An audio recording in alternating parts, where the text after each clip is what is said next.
총선 결과가 거의 의미가 없습니다. 근데 뭐는 있냐?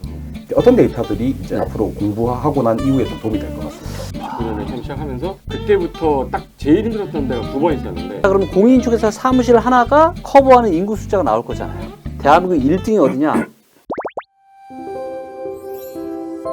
하는 우리 지금 이제 부동산 전망에 대해서 우리 김기현 대표님이 얘기를 해주셨고, 네. 그리고 또 우리 고상철 교수님은 또 미스터 홈즈 대표로 계시지 않습니까? 그죠? 네. 지금 현재 이제 중개업에서 우리 중개사들이 체감하는 부분은 지금 시기가 딱 상반기, 상반기가 아니죠. 1분기, 그리고 또 전망을 간략하게 한번 해주시는 것도 어떻습니까? 일단은 제가 처음 진입한 게 1999년에 이제 시작을 했거든요. 99년에 처음 시작하면서, 그때부터 딱 제일 힘들었던 데가 2번 있었는데, 제일 힘들었을 때가 2008년도. 2008년, 9년 넘어가서 10년 동안 제일 힘들었고, 네.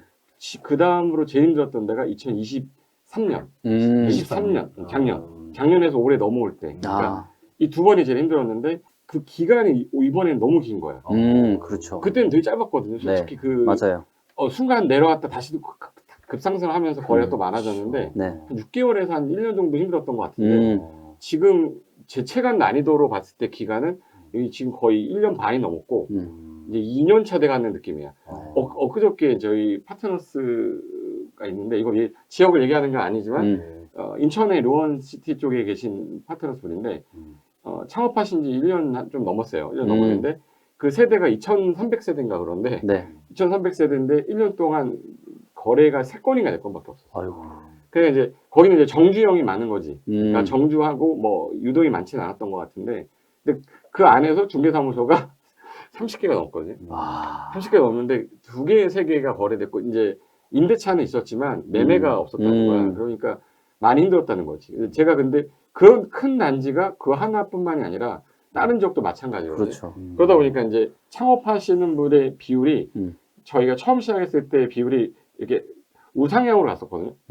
우상향이 이제 좀 급속도였는데, 이렇게 가다가 중간에 이게 약간 답보 상태로 가더니 또 이렇게 올라갔는데 완만하게 갔어요. 근데 부동산 시장은 똑같이 하는 거예요. 맞아요. 창업하는 거랑 네. 부동산 시장 똑같이 하는데 안 좋아지니까 폐업하는 사람 많아지는 거야. 폐업률은 거의 부동산 시장이 떨어지면서 거의 똑같이 같이 움직이고 있는 거야. 그래서 전체 평균으로 봤을 때 작년에 폐업하는 게 뭐 8,000개 정도 된다고 하더라고. 근데 예전에는 창업하는 게 10,000개면 네. 5,000개 정도가 폐업을 했는데 이제 반대로 됐어. 네. 오, 2배가. 창업하는 게 3,500, 4,000개고 폐업이 8,000개고. 그렇죠. 개업률보다 폐업률이 네. 거구나. 그 시장을 딱 맞춰가는데, 근데 그 와중에도 우리 파트너스 분들 중에서 제가 딱 보면 잘하는 분은 또 잘해요. 그 지역적으로 또 다를 수도 있겠지. 그렇죠. 아까 말했던 것처럼 네. 입지가 좀 다른 것도 좀 있고, 그 지역에서 또 오래 했어. 3년 이상 하신 분들은 거의 다 대부분 살아남았거든요. 네. 근데 이 1년에서 2년 차 분들이 제일 힘들어 하는데, 저도 예전에 사업을 해보니까 3년 차 때부터는 솔직히 이제 좀 되게 잘 됐던 것 같아요. 사업을 해도. 네. 근데 1, 2년 차 넘을 때 해 말어 막 고민하는 그 순간 시점이 최근에 창업하신 분들. 그래서 작년에 폐업률 보면 8,000개 중에 거의 한 70, 80%가 1년 차 미만이에요. 그 폐업률이 높은 거예요. 근데 10년, 20년 하신 분들은 이게 맛을 봤잖아. 그렇죠. 그 경험이 있고 추억이 있기 때문에 견딜 수 있는데, 그렇죠. 처음 하신 분은 창업을 했던 이후에 한 번도 그런 경험이 없었던 거야. 그렇죠. 내가 부동산에 그러니까. 안 맞나? 그 얘기를 내가 얼마나 많이 듣겠어. 나는 이제 그 세미나도 맨날 하니까. 그렇죠. 근데 그 시장이 부동산 시장과 너무 비슷하게 많이 가는 거예요. 그래서 지금 올해 말까지도 저는 이제 뭐 불안하긴 봐, 솔직히. 왜 그러냐면 갑자기 없던 거래가 일어나진 않잖아. 그렇죠. 지금 매도자가 좀 총선이 있다가 나서 이제 좀 가격 올라가면 팔아야지 뭐 이랬던 사람도 있었는데, 그 사람 반대로 총선 끝나고 나면 값이 올라가면은 안 팔아야지 하고 걷어들이는 사람도 생겨요. 그러니까 매도 물건으로 내놨다가 다시 또 걷어들이는 사람이 생기면, 매수자는 생겨도 또 매도자가 안 맞으면 또 거래가 안 일어나거든. 그러니까 그게 뭐 선거를 기점으로 뭐 엄청나게 될 거라고 하는데, 저는 선거를 20년 동안 겪어봤잖아. 선거 이후에 효과가 있었던 적이 그럼 없어요. 아무 의미 그렇죠. 없어요. 제가 그 질문 한번 들어보려고 했었는데, 총선이 이제 뭐 예를 들면 여당이 뭐 야당이 이렇게 정권을 이제 의석수를 더 많이 가져간다고 해서 차이가 있을 것 같으십니까? 아니요, 거의 아무 의미 없어요. 상관이 네. 별로 없어요. 그러니까 저는 이제 부동산 시장을 굉장히 긴 사이클을 제가 데이터를 그렇죠. 연구를 했잖아요. 예. 네, 총선 결과가 거의 의미가 없습니다. 근데 뭐는 있냐? 이게 이제 뭔가 이제 정부에서 이런 여러 가지 이런 부동산 정책들을 시행하려고 하는데 이게 이제 법 개정이 돼야 되는 것들이 시간이 있잖아요. 필요해요. 예. 이게 있는데 근데 지금은 야대 여소다 보니까 이거를 하려고 했는데 반대가 심하면 법이 통과가 안 되는 안 거예요. 되죠. 네. 그러니까 이런 거는 영향이 있지만 그렇다라고 할지라도 큰 틀에서는 큰 부동산 시장의 흐름에는 정부는 거의 정부가 뭐 한다고 해서 되는 게 아니에요. 고상적 의도 같은 말. 제가 이번에 그 공약 봤잖아요. 저는 이제 공약을 봐야 되는 사람인 게 이분들이 뭘 얘기를 했나 봤더니 부동산 관련된 내용은 진짜 막 전체 내용 중에 극소수고 뭘 하겠다라는 것들은 없었어요. 그리고 뭐 이제 뭐가 대책이 나오겠지만 대책이 나온다고 바로 효과가 나타나는 건 아니기 때문에 그리고 그동안 봤던 거 봐서는 총선 이후에 뭐 부동산 시장이 뭐 변화되는 건 기대 심리. 그러니까 우리가 알고 있는 이번에 총선 끝났으니까 오를 거야. 그거는 가진 자들의 생각이고 살려는 사람들은 또 각자 마음이 다르죠. 그렇죠. 더 떨어질 때까지 기다리고 있는 사람도 많아요. 그러니까 이제 내가 매수자다 그러면 나는 떨어질 거 기다리는 거고 가진 사람들은 솔직히 집 있잖아. 그렇죠. 집 있잖아요. 집값이 올랐으면 좋겠어, 떨어졌으면 좋겠어. 올랐으면 좋죠. 예. 그러니까 지금 집값이 올랐으면 좋겠는데 안 오르잖아. 그러니까 이제 제가 볼 때 기대 심리이기 때문에 총선 이후에 큰 효과는 없을 것 같다. 아무래도 이제 우리 시청자들이 이쪽은 이제 공인중개 공부하시는 분들이 좀 많은데 네. 공인중개사 뭐 수업인원 이라고 네. 해야 될까요? 네. 수업인원이랑 지금 우리 리치고에 있는 어떤 그 경기 지표들과의 상관관계가 좀 있나요? 너무 많죠. 너무 많습니까? 네. 어떻게 상관관계인가요? 이게 네. 제가 이제 공인중개 이런 거예요. 자, 이거를 한번 제가 자료를 한번 보여드릴게요. 자, 저는 이제 데이터를 뭐든지 저는 이제 데이터로 얘기를 하는 걸 좋아하는 스타일이다 보니까. 그렇죠. 자, 요 자료는 뭐냐면 대한민국 이제 공인중개사 사무실의 이제 숫자를 보여주는 데이터. 이게 리치고에 있나 이게? 아니, 리치고에는 없습니다. 이거는 리치고에 제가 미안합니다. 중개사분들을 위해서 따로 이제 제가 네. 만든 자료인데, 자, 이제 2022년 12월 달 기준으로 공인중개사 사무실이 11만 6,739개였습니다. 네. 자, 그런데 얘가 계속 늘었던 건 아니에요. 그렇죠. 2011년, 12년, 13년까지는 하락을 했습니다. 경기 안 좋을 때. 그리고 이때 시장이 안 좋은 게 수도권이었어요. 근데 공인중개사 사무실이 절반 정도가 어디에 있냐? 서울, 절반이 경기, 네. 그리고 서울에 있어요. 당연하게 그러니까 인구가 절반이니까. 그렇죠. 네. 경기도가 한 3만 2천 개, 서울이 한 2만 7천 개 정도 되거든요. 딱 네. 절반이네. 절반 좀 넘네요. 그렇죠. 그래서 절반이 조금 넘는, 그러다 보니까 수도권 부동산 시장의 상승과 하락에 따라서 얘가, 네, 그래서 이게 집 살 때도 이 데이터를 저는 참고하면 너무 좋겠는데, 바닥을 언제 찍었냐? 네. 2013년에 바닥 찍었어요. 진짜. 그리고 14년부터는 다시 공인중개사 사무실이 늘었어요. 근데 14년부터 부동산 시장 상승했잖아. 좋았지. 그렇죠. 그러니까 이게 정확하게 지금 부동산 시장의 상승 패턴이랑 딱 맞는 거예요. 특히 수도권 시장의 어떤 네네. 거의 이게 더 하나 알 수 있는 게 수강생의 숫자도 비슷해요. 그렇죠. 맞아요. 수강생 그럼. 숫자도 늘고 줄고가 네. 비슷하게 가는 거예요. 그렇죠.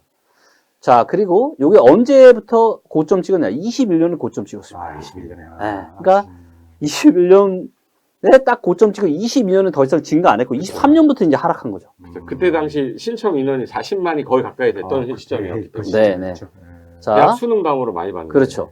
자, 그 다음에 여기 있네. 제가 또 만든 데이터가 뭐가 있냐? 이런 거예요.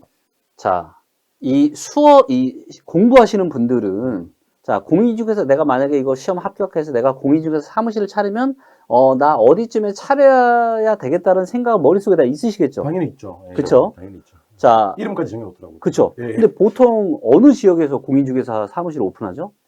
뭐 어느 지역을 말씀하세요? 네네. 뭐 자기가 알고 있는 지역, 그렇죠. 살고 있는 지역. 맞아요. 예. 네, 저는 절대 그렇게 하지 않아요. 만약에 제가 공인중개사 사무실을 오픈을 하면, 음, 왜? 저는 모든 걸 다 데이터로 보고 전국을 다 비교 분석해서 볼 수가 있는 사람이잖아요. 그렇죠. 그래서 제가 뭘 했냐?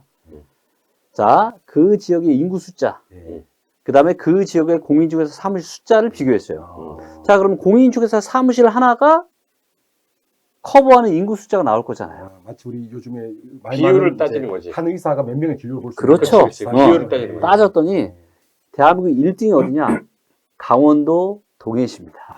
동해로 가야겠네. 자, 여기가 한 사람이 한 공인중개사 사무실 하나가 커버하는 인구 숫자가 거의 1,400명이에요. 1,400명. 1,400명. 자, 제일 빡센 데가 어디냐? 서울이겠지. 다들 예상하시다시피 강남이 서울의 강남구고 음. 200명이 안 돼요. 아, 자, 그런데 여기서 또 하나 강남 우리가 생각해 봐야 될 거. 아니, 동해에서 그다음에 2등이 정읍인데 정읍에서 거래돼봐야 얼마짜리가 거래되겠어요. 정급, 남원 막 이런 그쵸. 거. 예.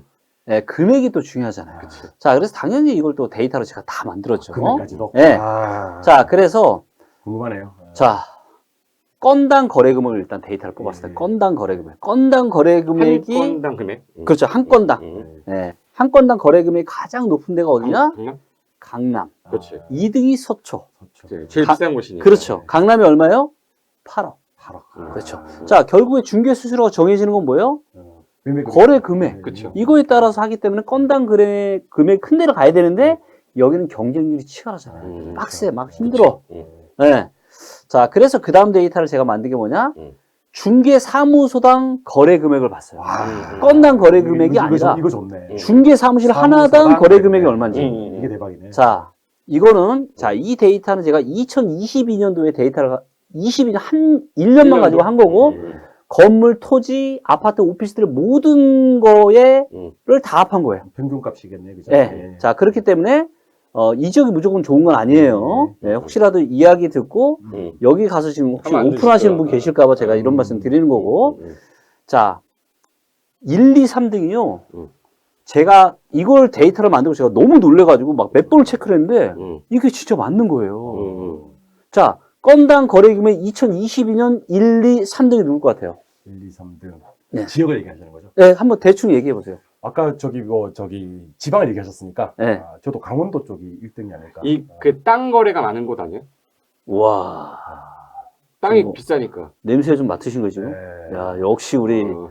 고상한난다 우리 고상철 교수님 어디시- 대단하십니다. 어. 자, 1등이 누구냐? 전남 신안군이에요. 아, 여기가 중개사무실 하나당 전남 신안. 건당 중개사무소당 총 거래금액 연간 거래금액이 166억 7천만 원이에요.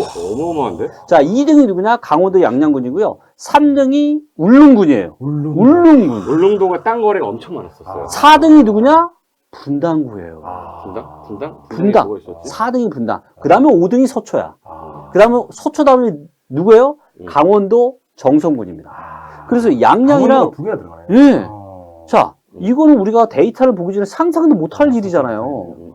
자, 그래서 저는 앞으로 이제 이 공인중개사, 만약에 제가 공인중개업을 해요. 자, 그럼 저는 어떻게 할 거냐? 지역 부동산 하면 안 돼요, 이제. 왜? 데이터 보면은 어느 지역에 어디가 지금 뭐 토지가 많이 다 알잖아요. 이걸 데이터로 다 만들 수가 있단 말이에요. 그래서 제가 만든 게 뭐냐? 자, 만약에 제가 공인중개 사무실 오픈할 때는 제가 원하는 건 뭐예요? 일단 경쟁이 치열하면 안 돼. 경제. 그 다음에 거래 금액이 커야 돼. 금액이 커야 돼. 그쵸?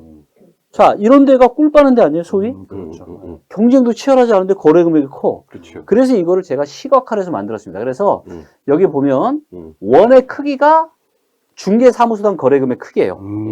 그리고 색깔이 빨가면 경쟁이 치열한 거고 색깔이 녹색이면 경쟁이 덜 치열한 거예요. 그러면 원은 커야 되고 녹색으로 가야 되네. 그렇죠. 그렇죠. 거기가 바로 꿀 빠는 데라 이거예요. 전라도네. 자, 지도에서 우리 고상철 교수님 바로 보이죠? 전라도. 거기가 전라도와 강원도, 경북 일부. 경북. 수도권 보세요. 얼마나 힘들어.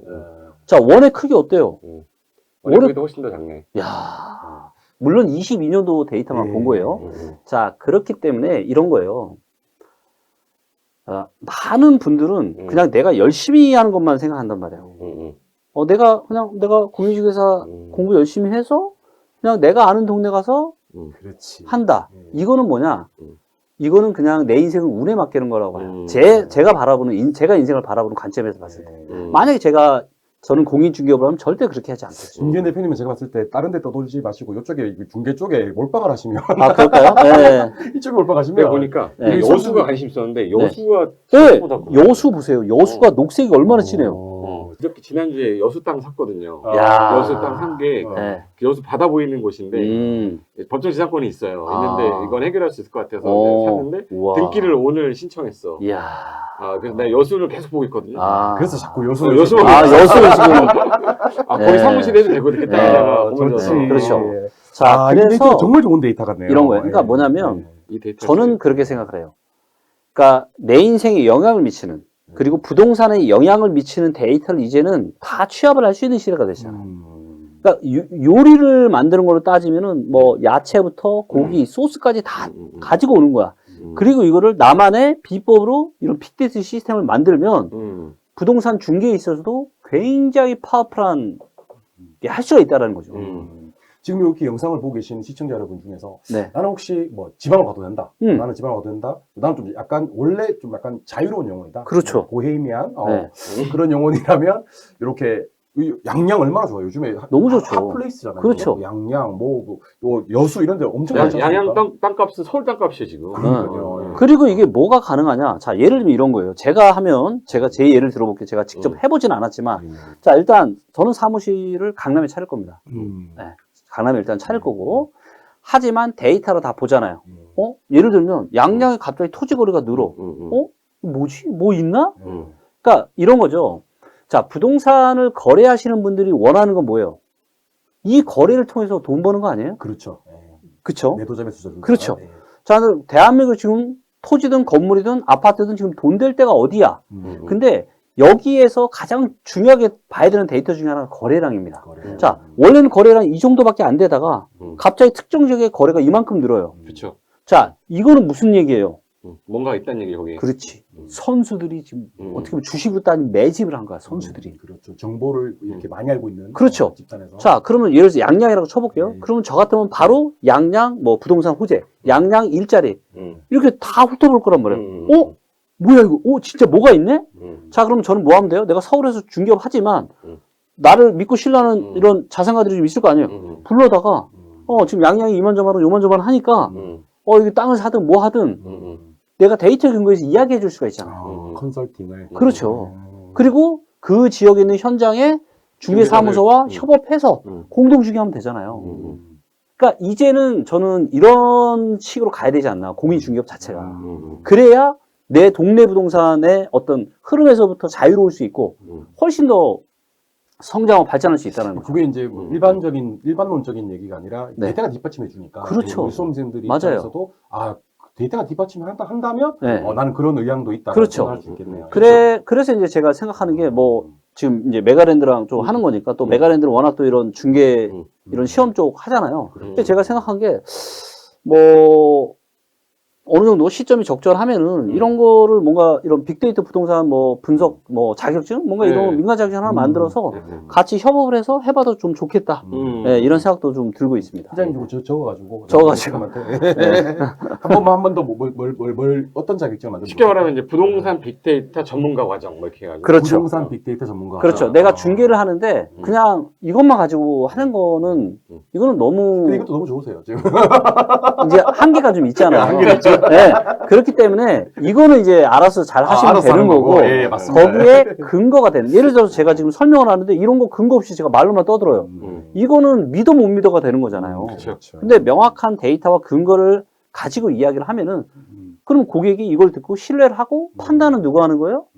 고객이 하는 투자 거죠. 본인이 하는 그럼요. 근데 나는 항상 데이터를 보면서 느끼는 건데 데이터가 만약에 여러 가지가 있어. 네. 근데 여러 명이 딱 보고 있잖아요.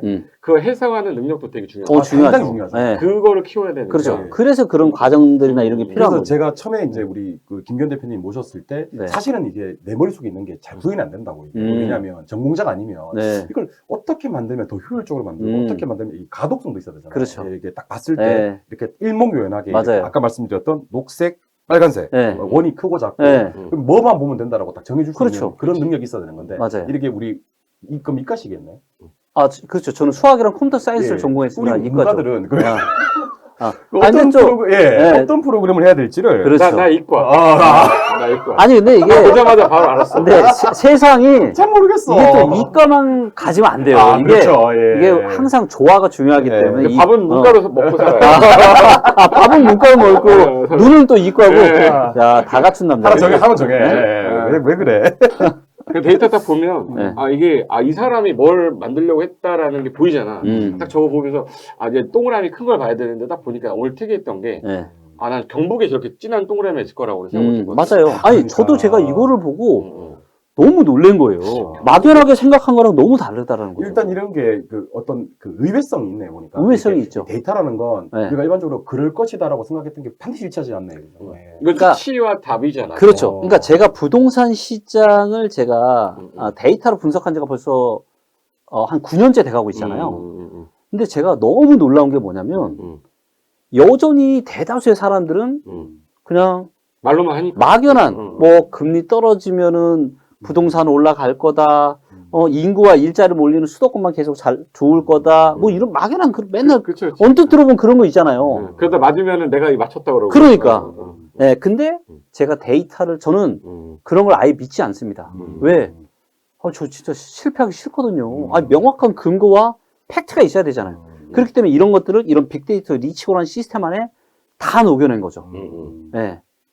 우리 수험생들 이제 공부하시다가 좀 심심할 때 네. 리치고에 접속을 합니다. 아니면 네. 앱을 다운받았습니다. 네. 받아서 심심할 때 공부하다가 좀 이렇게 공부도 좀 잘 안 되고 있을 때 어떤 것들을 좀 보면서 이렇게 어떤 데이터들이 이제 네. 앞으로 공부하고 난 이후에 좀 도움이 될 것 같습니다.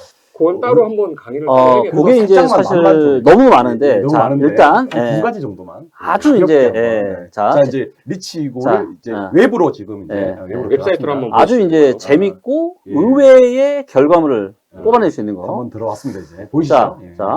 자, 부동산 시장에서 여러 가지 데이터들이 있지만 중장기적으로 봤을 때 가장 중요한 데이터가 뭘까요? 부동산에 영향을 미치는 특정 지역에. 특정 지역에 지역이라고 해야 돼. 네. 거시적인 측면이 아니고 그렇죠. 지역에 한 일시적으로 가는 거야? 아니요, 거시적으로 보는 거죠. 거시적으로. 근데 또 자, 부동산의 가치가 올라가려면은 부동산의 가치가 올라가려면은 일단 일자리 금리 정도. 그렇죠. 예. 바로 일자리 나오시잖아요. 일자리. 그래서 인구. 일자리가 1등이에요. 음. 일자리가. 그래서 일자리가 많이 느는 지역이 좋습니다. 좋죠. 자, 그런데 일자리. 자, 일자리가 어디가 지금 많이 늘 거를 알아요, 몰라요? 알죠, 당연히. 알아요? 일자리는 네. 뭐 일단 동탄? 뭐 동탄. 동탄. 예, 동탄. 네, 일자리. 동탄. 일자리. 네. 일자리 화성. 화성. 화성이 동탄이죠. 네, 자. 동탄은 네. 예, 오케이, 네. 오케이. 자, 동탄이. 자, 이게 이제 통계가 있어요. 사람인 거죠. 일반인들이 하는 얘기. 아니, 그냥 막연하게 생각하는 거잖아요. 막연하죠. 근데 팩트는 다르다고요. 팩트는. 다르다고. 자, 아니 이거는 우리가 그러니까 그럴 것 같아가 아니라 왜 1동탄, 2동탄 있고 동탄은 승부도 늘었고 자, 당연히 그렇죠. 아니, 일자리는 근데 산업단지가 이거를 제일 많지 않나? 근데 이거를 대한민국 전체를 보고 줄을 세워야죠. 그렇죠. 자, 그래서 만든 게 뭐냐면 바로 랭킹이라고 하는 시스템이에요. 그래서 랭킹을 들어갑니다. 여기서 이제 일자리를 해볼게요. 일자리. 자, 일자리 수 딱 눌러요. 자, 그러면 최근 3년 동안 일자리가 가장 많은 시도는 어디냐? 세종입니다. 세종. 일자리가 13% 증가했어요. 13%. 자, 그다음 2등은 누굴 것 같아요? 2등 알아맞혀보세요. 2등. 그 도시를 얘기하는 거죠. 네. 2등. 전남. 아니야. 지방은 아니야. 전남. 절대 아니야. 경기도. 아니 이게 일자리가 산업단지 같은 거 많이 들어오는 데 아니야? 자, 그러면 이제 경기도. 예, 경기도. 자, 충북, 충남, 자, 전남. 2등이 누구냐? 이천 뭐 충남입니다. 와, 충남. 어디 써 있어? 여기 있잖아요, 이게. 2등 충남. 7.15%. 3등이 경기도예요. 4등이 인천입니다. 자, 이거를 시군구로 볼게요. 좀 더 딥하게. 자, 그러면 3년 동안 일자리 증가 1등은 누구냐? 성남시 수정구입니다. 그치, 판교. 그 다음 2등이 누구예요? 포항시 북구. 포항북구. 자, 3등이 누구냐면 인천 연수구. 자, 4등은 아무도 예상 못할 겁니다. 4등이 누구냐? 4등이 누구냐? 바로 전남 광양이에요. 자, 그리고 얘를 누르면 자, 광양이 4등인데 광양 일자리가 20% 증가했거든요. 3년 동안. 근데 누르면 일자리가 이렇게 느는지 주는지 이게 차트로 다 볼 수가 있어요. 일자리 굉장히 많이 늘죠. 여기서 말하는 일자리라는 거는 구체적으로 어떤 일자리를 말하는 거죠? 그것까지 보려면 이거 또 다른 화면으로 넘어가야 되는 거고요.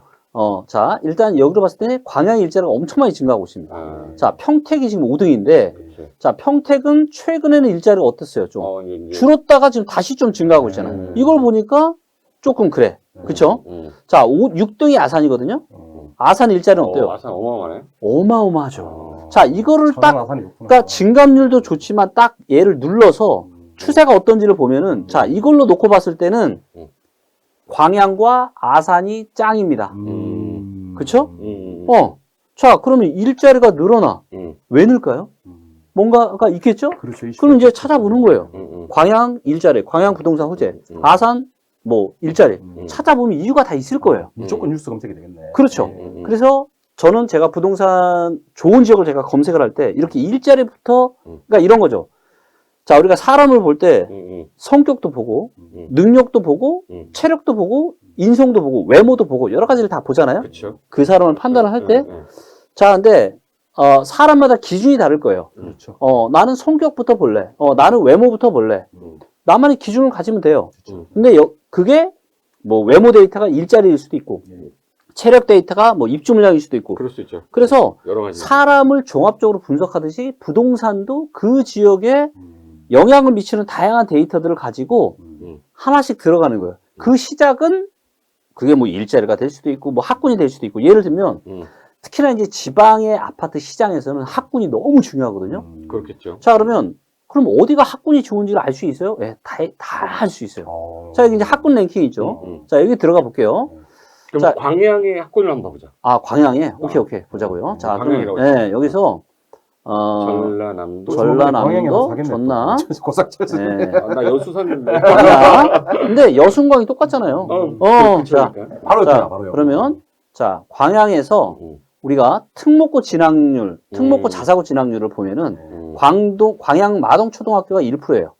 그 다음에 성황초등학교, 뭐 중마초등학교 이런 데가 지금 높은데, 그리고 학생 수가 500명이 이상대만 했습니다. 이거를 바꿀 수도 있어. 뭐 100명을 할 수도 있고. 오, 100명을 바꾸니까 광양 제초고. 갑자기 지금 누가 1등이 됐냐면 광양 제철 초등학교. 즉 광양시 금호동에 있는 광양 제철 초등학교를 가야 되네. 졸업한 여기를 간 애는 특목고 자사고 진학률이 거의 40%인 거예요. 엄청난 명문인 거죠. 그렇죠. 네. 그러면 다른 데는 비전문가도 그 특정 지역에 대한 정보를 쉽게 알 수 있겠네요. 쉽게 알 수 있죠. 데이터 가지고. 네.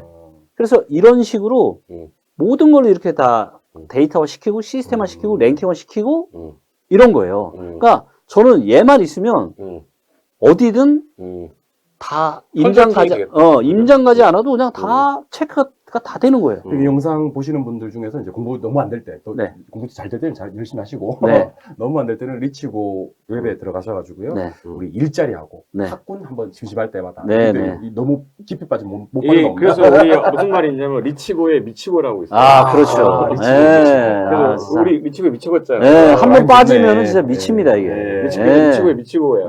네. 술 먹을 때 맨날 이렇게. 저희 오늘 뭐 리치고 홍보를 너무 많이 드린 것 같네. 아, 예. 아니, 뭐, 써보시고 또 안 좋은 거 있으면 얼마든지. 좋은 예, 피드백 주시고. 피드백 네. 받는다. 그럼 다음 계속 이어서. 네.